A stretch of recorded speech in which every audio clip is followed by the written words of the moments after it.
Again, okay. Well, hello, everybody.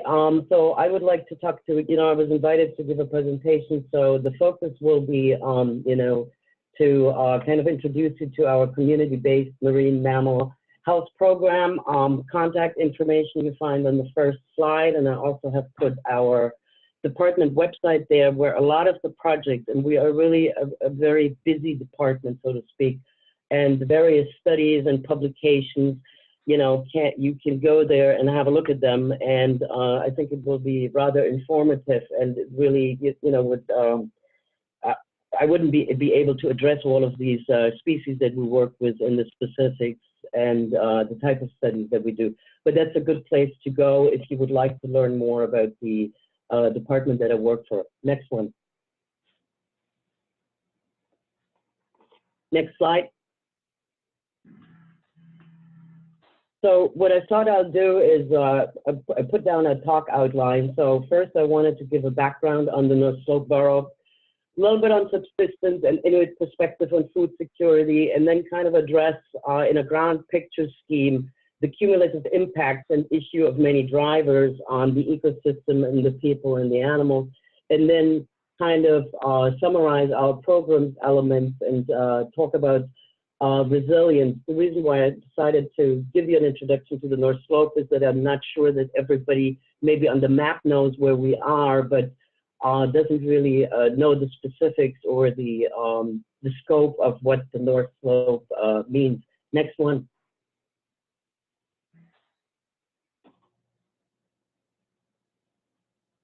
So this slide, up in the upper right corner, you see the state of Alaska, which is a very large state, and up there in the red shaded area, that is actually the North Slope Borough.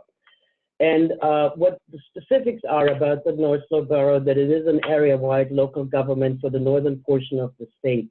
So we are actually, governmental employees in the widest sense. Our jurisdiction, or the jurisdiction of the North Slope, encompasses about 90,000 square miles.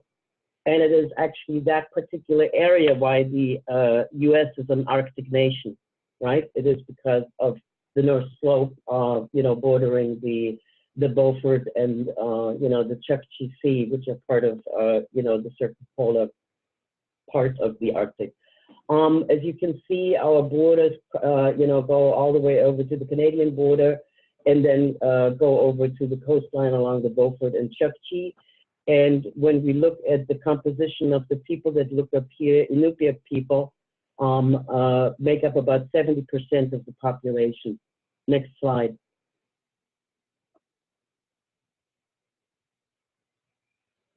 So to introduce our department, the department in the widest sense is an independent research and cooperative agency, and we work mostly with federal agencies, state of Alaska agencies, and of course academic institutions, industry partners, and pretty much anybody who is interested or invested in wildlife health and habitat issues. And the primary perspective for us, how these issues pertain to important marine mammals and other terrestrial subsistence species. And my talk is really focused on marine mammals. But what I want you to understand is what I'm talking about is applicable, to land, air, and sea. So all subsistence resources that are important to the people. Next slide.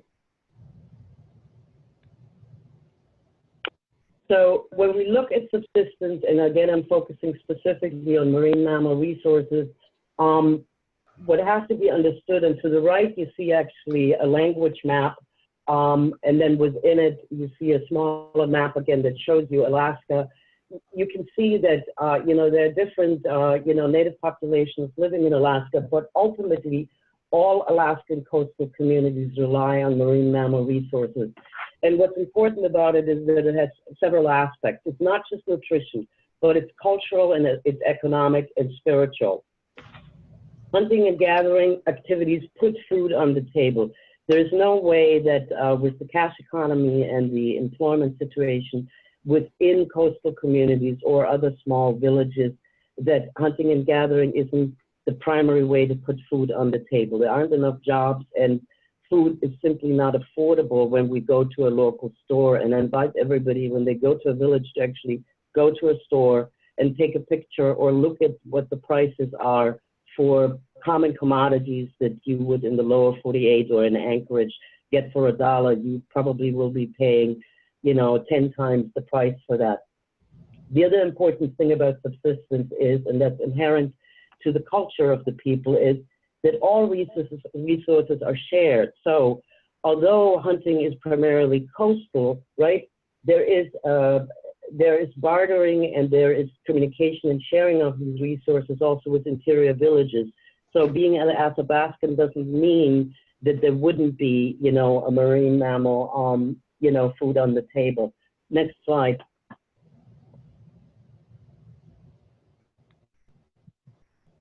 Next slide. So when we talk about subsistence, we have to, of course, talk about food safety and food security.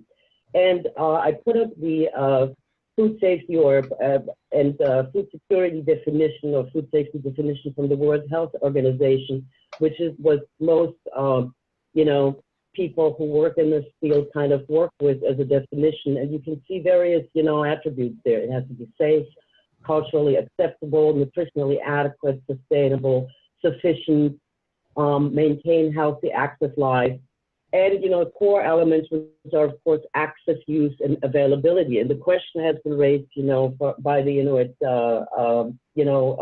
Council is this appropriate for subsistence users? Next slide.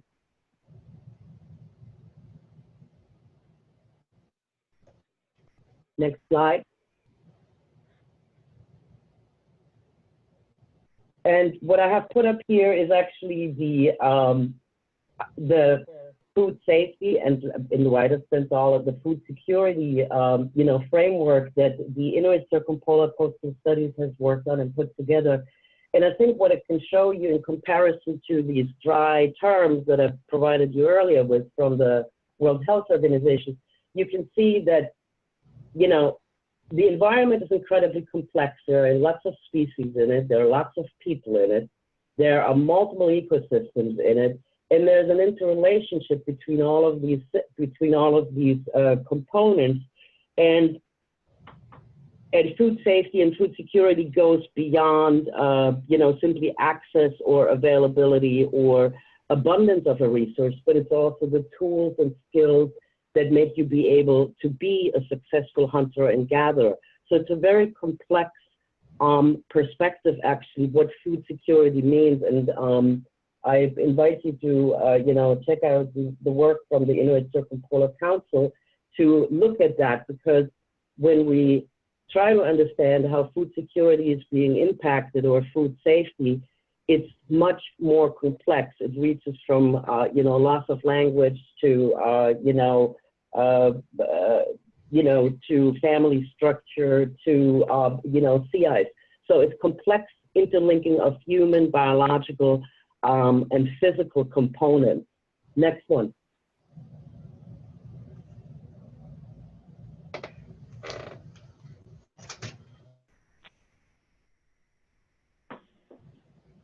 So as everybody is aware, across the world, is really that we have, an ongoing climate change, whether we assume now it is a human-driven climate change or whether we assume it is simply a decadal or whatever in the grand scheme of things, change. But what's happening is really that we have, if we look at these different components, and in the middle of this slide, I put for you the most recent Arctic food web, and that was actually pulled from a NOAA publication by Sue Moore, which identifies the interlinkages of all of these important species.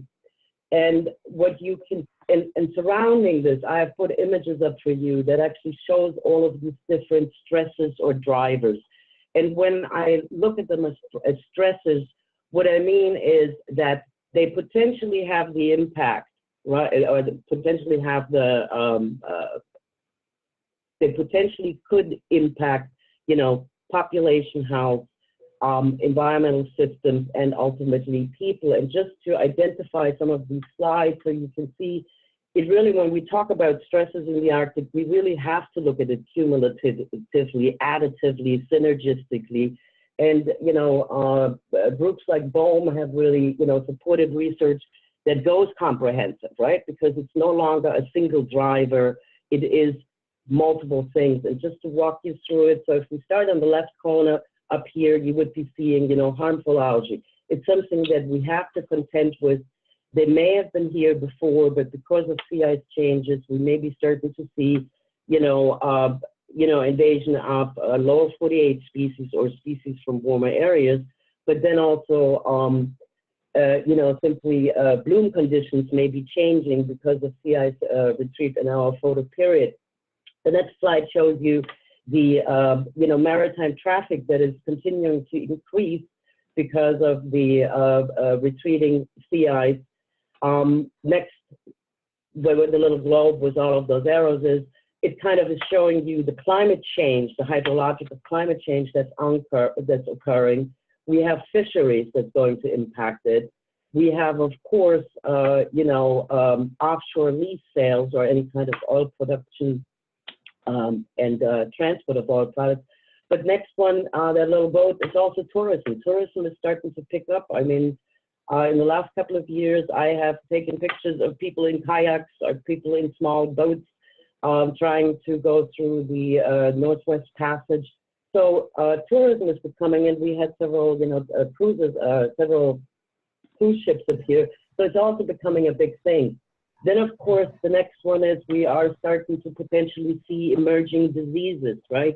And the picture there actually shows you the unusual mortality event that we had starting in 2011 among northern pinnipeds, where we had significant mortality and morbidity of a large population of, you know, ring seals. Actually, all ice seals were affected by that. So that's another component. Then, of course, next one is you have invasive species, and we shouldn't leave out in the corner, this is the map of all the research that is, NSF-sponsored research that's being done in the Arctic.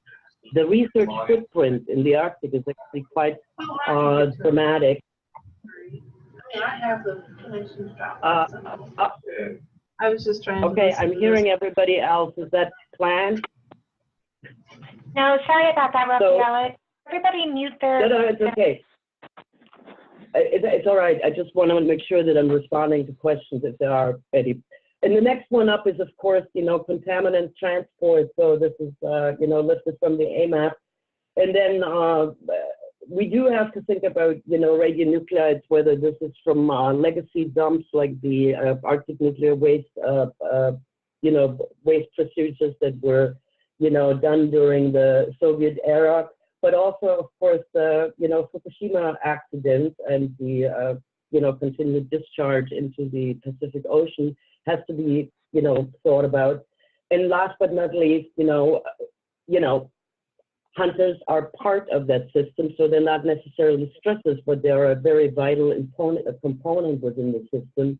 And then when we go around the corner again, it's of course air traffic, right? And then the one in the middle, you know, is depicting for you these dramatic sea ice retreats or sea ice thickness changes. So sea ice dynamics have changed dramatically. And then last but not least, you know, the changes that we see with ocean acidification.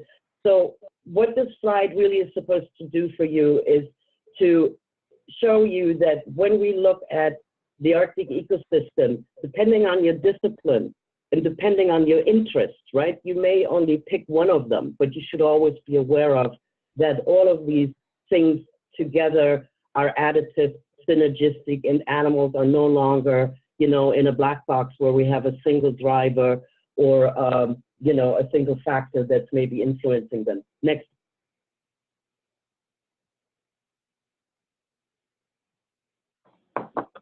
When you look at that system and when you look at the, you know, at the, you know, that integrated puzzle that I showed you from the Inuit Circumpolar Working Group on food safety, you can see that there's actually lots of similarities.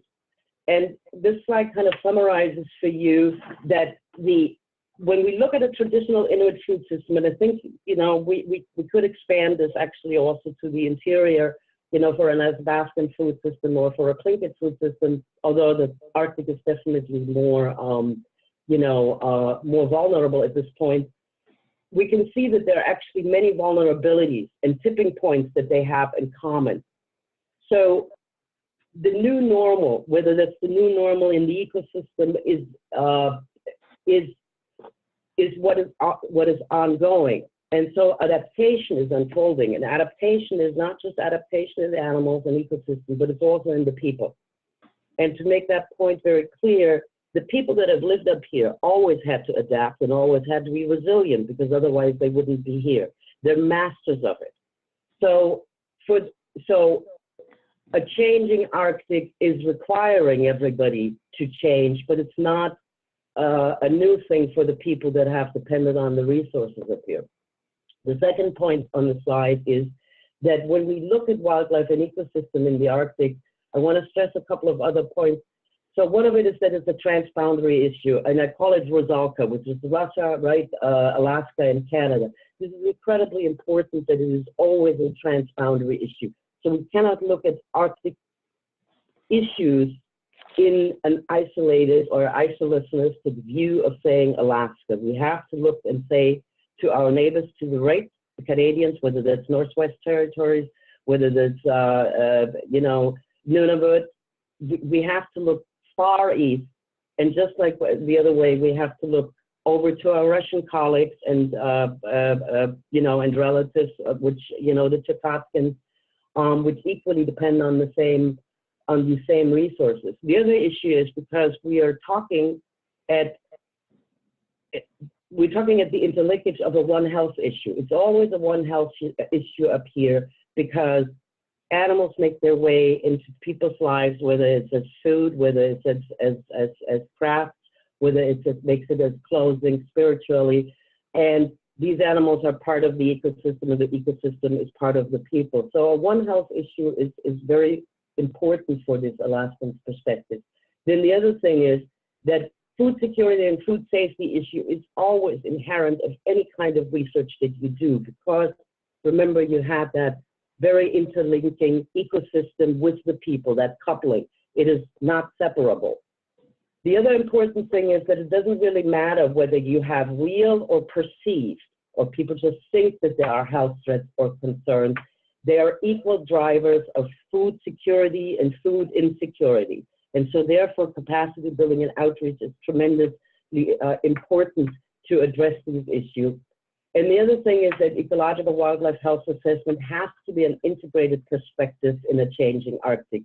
We cannot separate out by discipline. We have to look at it comprehensively. And when we look at cumulative Arctic impact, I use the slogan, is what's for dinner, right? It's because ultimately these are the animals that are ending up on people's plates.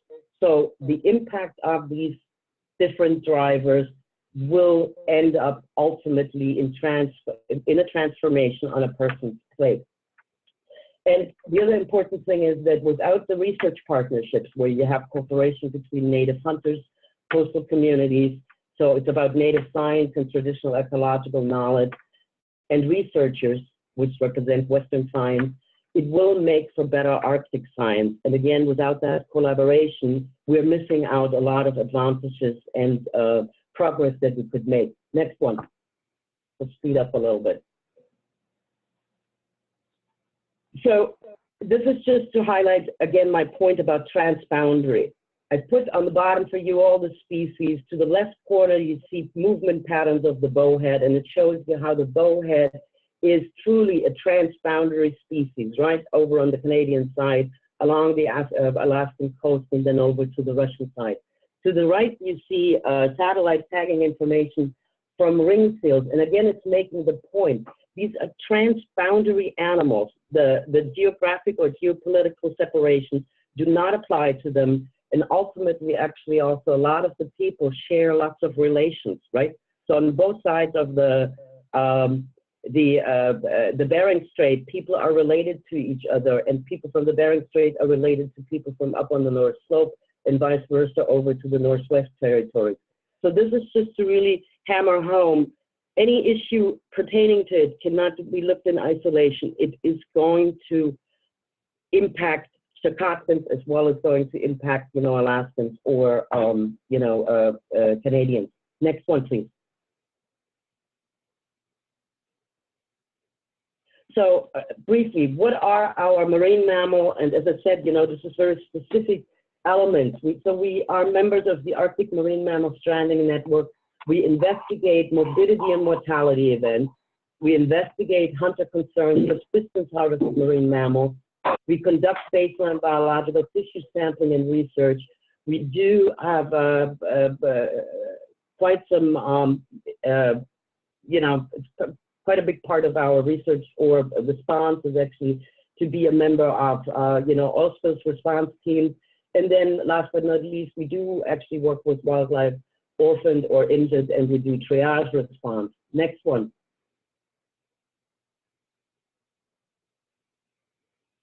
So what we collect, I just put this on the left side for you, is that ultimately you can sum it all up by saying the animals and their tissues tell us stories, right? And depending again on discipline, you use stable isotopes, to infer diet.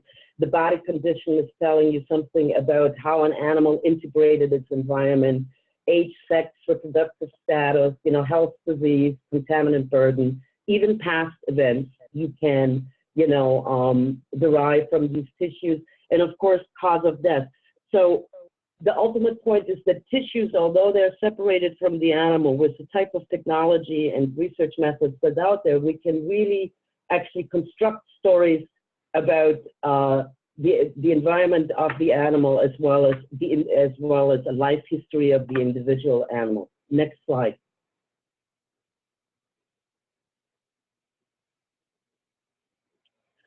Within what I just showed you is really, for me, and I think for many of the hunters, understanding the role of natural causes of morbidity and mortality is really a high priority from a native food security and food safety perspective. Because remember, again, as it shows on the left, which is a walrus, cooked walrus, this is what ends up on people's plates. So it's very important for a hunter or for, the wives or for the community when they harvest to understand, is this animal safe to eat?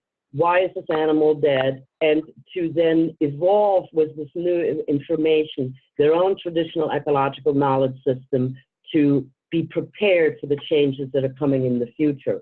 Next slide. So what we do up here, and that's been always a strength of the North Slope boroughs, we always had a veterinary medicine health-based assessment in conjunction with a hunter and biologist health assessment.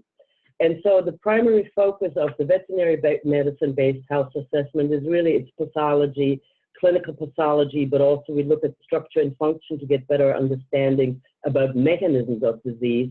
We look at parasites, we do look at contaminants and biotoxins, and at the same time, we also have an extensive specimen repository that allows us to do retrospective and prospective studies.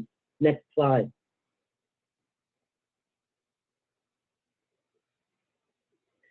Again, I said that before, but I want to say it again. Arctic science is at its best when we work together. Next slide. So how do we do this? And again, this is, I took this out of a previous talk that I gave on traditional ecological knowledge, but I think, again, it's a key element for this working together.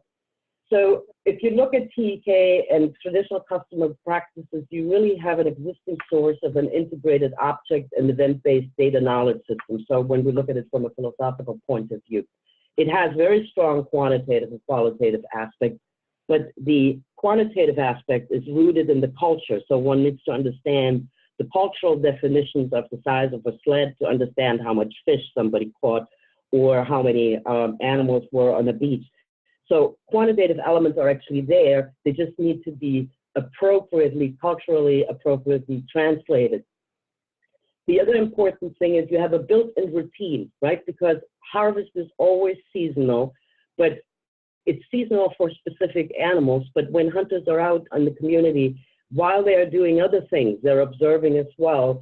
So you have a tremendous on-land perspective, and that's centered around seasonal, traditional routine. And there is a constant updating and comparison within a very specific area, which are the spatial temporal coverage, so the traditional use areas. And so every hunter or every community has a very clear understanding of their traditional use area and what they expect and how to recognize when there are deviations of the system. So the last thing on this is that from a wildlife veterinary medicine point of view is that there is already a wildlife health monitoring system in place, and you could look at it as a, an ethnographic wildlife health monitoring system that actually can provide tremendous epidemiological cohort information, right? So we understand what group of animals are affected. It's very good in its descriptive lesion information. People have tremendous knowledge about what is wrong and how it should look like. And it also has inherently this very accurate spatial temporal scale about where this occurs and, and which animals are being affected. Next slide. So to bring this all together, when I said what we are doing, it's really when you look at that, and I prefaced the slide with calling it healthy animals, healthy people, healthy environment. In a way, this is maybe a less abstract term as One Health, but really it's that interlinkage, that human biological, physical chemical coupling. And our program is really, based on that, on that thread of animals, people, and the environment. And again, as everybody is aware, right, the Arctic is undergoing major changes. There are changes that we are noticing already in animal distribution, in migration routes and timing, breeding season start, arrival of new species. And we know, or we hypothesize, and I think whenever change happens, change will impact the resources.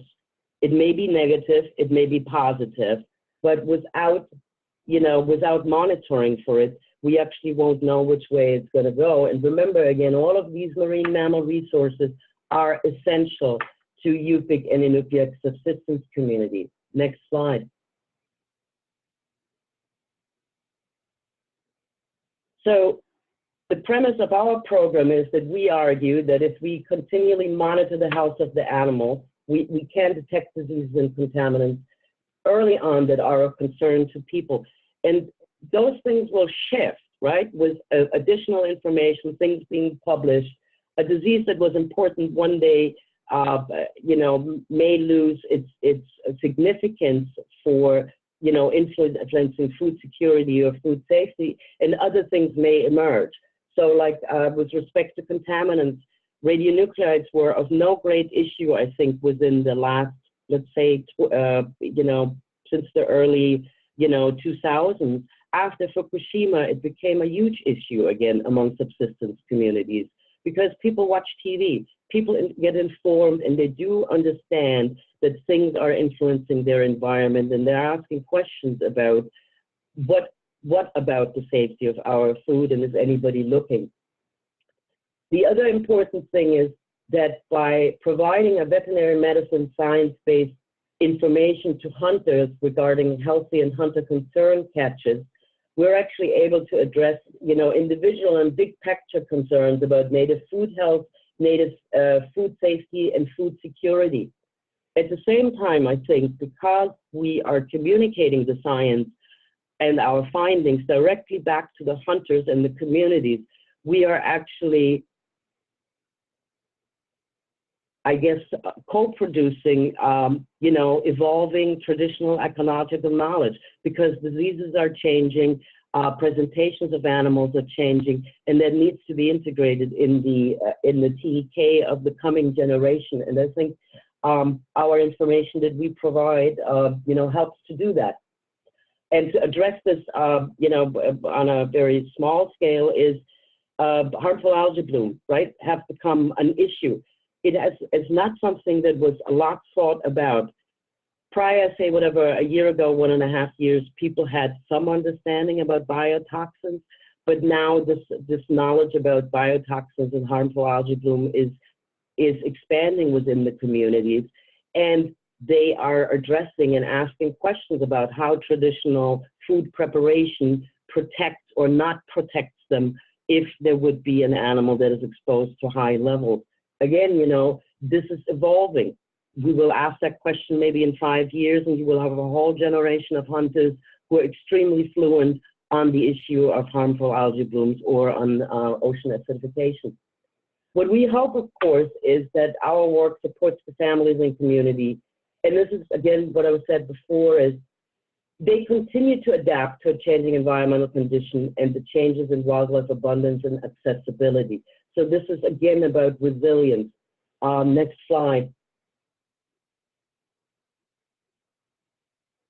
And to translate this now, the more, you know, kind of commonly expressed things into maybe more deliverables or, you know, objectives. When we look at our subsistence species wildlife health program, really we look at it from a management, a mitigation, and a co-management perspective. So we're hoping that this program, and it does, and as I said, if you go to the webpage, you will find that many of the you know, these elements that I'm talking about are being realized, are being, you know, published in reports or in projects. So one of our things is about identifying tools that can be useful in impact and change assessments on a short and long term. At the same time, provide snapshots of the current health status, right? Look at shifting baseline, and then support monitoring efforts to evaluate future impacts from climate change and industrial activities. Then conduct these assessments over long terms, and you know, a specific element of that is, of course, the Arctic monitoring assessment program, because we would like to understand how long-term trends, either in population numbers or in you know, in contaminant levels, you know, is expressing itself. And then we also want to provide, or it's inherent to it, it's a scientific and traditional ecological knowledge-based monitoring framework for Arctic marine mammals. And I think that's really important. Co-management has to be at the core of these species. It cannot be simply, you know, a science exercise because of the One Health aspect that I talked about earlier, about that integrated, about that intense coupling between people, their resources, and their environment. So I think it is important to integrate, to make that a foundation. And then last but not least, of course, to facilitate sustainable harvests of important subsistence species for our constituents. And when I say for our constituents, I work for the North Slope Borough, but this applies to all constituents of all the marine mammal hunters and communities. And last but not least, this is really about adaptive co-management under a changing Arctic, where resilience of the animals, the environment, and the people is the core framework. And you can't see the last sentence, or I can't see the last sentence under there, but I think this is the inherent theme of it, and that's what people who live up the lands and have lived in the Arctic have always known, is that the only constant is change. Next slide. This is Inupiaq, so thank you. I thank you for listening to me.